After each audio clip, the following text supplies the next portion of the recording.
or sit or whatever you like. Okay. Well, I'm going to tell you first about the LB Vision Volunteer Center, which is soon to become the Hands-On Lynn Benton. We're an affiliate of the national affiliate program, Hands-On Network, that's better known up in Portland-Salem area. And we actually have one here, and because it's been called LB Vision, a lot of people don't understand what we do. I'm going to pass these sheets around so that you can kind of follow along with me.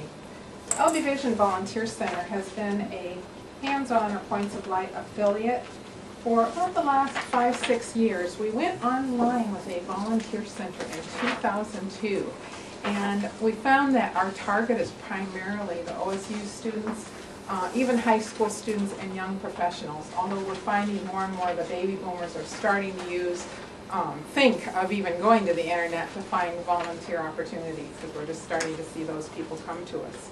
So we're really looking at two different areas that we want to implement with this grant. We're asking for $5,000 from the city. And the first key area that we're looking at is starting a service learning academy. For the last year, we've been working with the local high school districts, and we've been working with OSU and other interested people in volunteerism and service learning to bring service learning to our schools. Our high school students in particular, are all required to get an extended learning application filled out in order to graduate. It's a requirement. One of the ways they can do that is through community service, but service learning makes it even more powerful. There are a lot of statistics out there saying that service learning helps decrease the dropout rate. And it's kind of a dirty little secret here in Corvallis. We have a pretty high dropout rate here.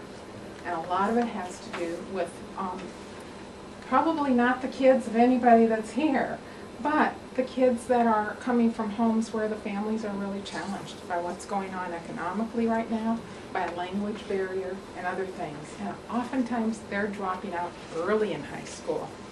So one of the things that service learning can do is keep them connected. It's a kinesthetic way to learn, and there's proven results on it, and there's not much going on here, and we think the Volunteer Center is a good one to do it. The other part that we're really looking at is a project calendar. We've purchased this new software. We're going to have a formal name change from LB Vision to Hands-On April 1st, which is when we're supposed to go live with this new national software. It's going to revolutionize how we can provide services in this area. One of the big things it's going to do is provide us with a project calendar, so that when a nonprofit has a specific episodic something they need to get done, we'll be able to post it. And after a while, people are get used to looking for, I wonder what's out there this weekend, what can I do? We're already in contact with the OSU Community Services and Student Services departments, the Panhellenic group, but also those high school students that need to get that community service credits. You know, interns are using it to find volunteer opportunities, and more we're seeing volunteers in the community going to the Volunteer Center to see what's out there. In our Volunteer Center, we serve 74 organizations, nonprofits here in Corvallis alone, and about 10 of those that received funding through the city social service funding last year are part of that partnership that we have with the Volunteer Center. So we really want to encourage more collaboration. One of the things that happened with the recent United Way needs assessment is, one of the comments was, stakeholders that excel at collaboration should have more merit than funding requests. Well, we collaborate with 74 nonprofits, and we keep adding more all the time. So we're probably the biggest collaborator around in terms of working with people. We do volunteer management training. We're going to be doing more with project leadership for volunteers, training of that nature. And we just are really about that recruiting, training, and building community. And the people are ready for it here. The surveys have found people want to know, how do I get invested in the community? So then we're switching gears over to SHEBA, which is the Senior Health Insurance Benefits Assistance Program. That's this brochure here. And if there's extras, please keep and share with people.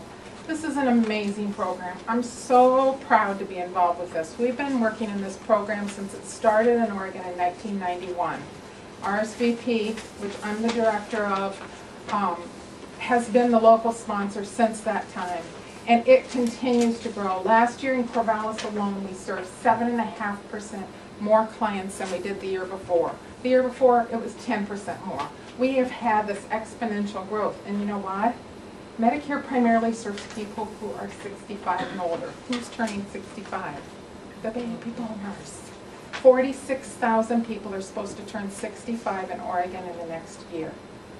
Most of them are overwhelmed by their decisions. We have people from all different socioeconomic backgrounds saying, I don't get this. So we help people from all different backgrounds. But where we see and find a lot of satisfaction is helping those people that come to us and say, I can't afford my prescription medications. We have ways to help people. There's a program called Low Income Subsidy that a lot of people don't know about. There are pharmaceutical companies that have specials for people who are low income for some of the higher expense medications. In addition, a lot of people don't realize that every year you need to look during the annual enrollment period at your Part D coverage because they can change the formulary and the medications. So every January we have somebody call in and say, my medication's no longer covered by my insurance, they dropped it. What can I do now? And there's not much they can do other than maybe a pharmaceutical company or possibly the doctor can help. So we want to get to people. We want to get the word out more. We want to be serving more people. We have the capacity. We're getting more and more volunteers interested in doing this. This is PhD level learning for these volunteers. They all deserve just an incredible pat on the back for what they do. In the past year, we served, see, I gave you the number here, 624 people, and that's in both one-on-one counseling, but also the public workshops that we do. And all this is for free. In the past 6 months, July through December, we served 403 people. Okay, we're already on track to be serving a lot more people this year than last year. And we see this program growing and the need growing. We're helping some of the most vulnerable people in the community. How much time do I have left? 2:39. I want to read you something really quick. I'm gonna pick this one because this one really touched me. When the volunteers told me about this, we meet monthly with our volunteers and they often get daily emails. That's how intense it is.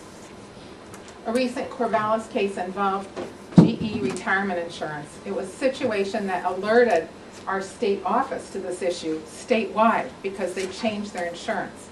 What happened was this middle 90s, age 90 couple. He was retired from GE, blind and hard of hearing. His wife had dementia.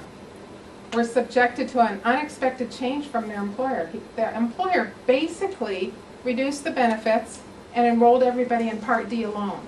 When you have Part D prescription drug coverage alone, you don't have the A and B hospital and doctor coverage anymore. So we had to get a letter. The volunteers worked with GE, got this letter of disenrollment that they received figured out.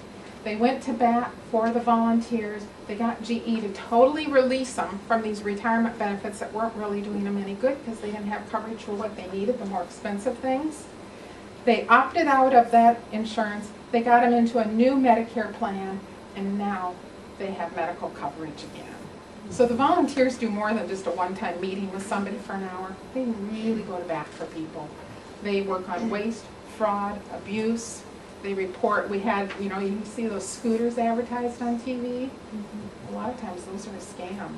We had a volunteer that actually had the book sent to her so that she could see what happens. And when they called, it indeed was a scam. They would not give a number, but they wanted her Medicare number. And this is common. This is the type of thing we're trying to prevent and save people from. So I'm not going to tell any more stories. I'm going to leave a little time for questions. Any questions for me? It's time for one or two real quick questions. Your offices are for here are located in the CSC building downtown, so Correct. you provided that free, or do you have to pay a stipend for that? We pay quite a bit to CSC to be part of it. It's considered like a cooperative, and so we all share the costs to be there. All the different agencies?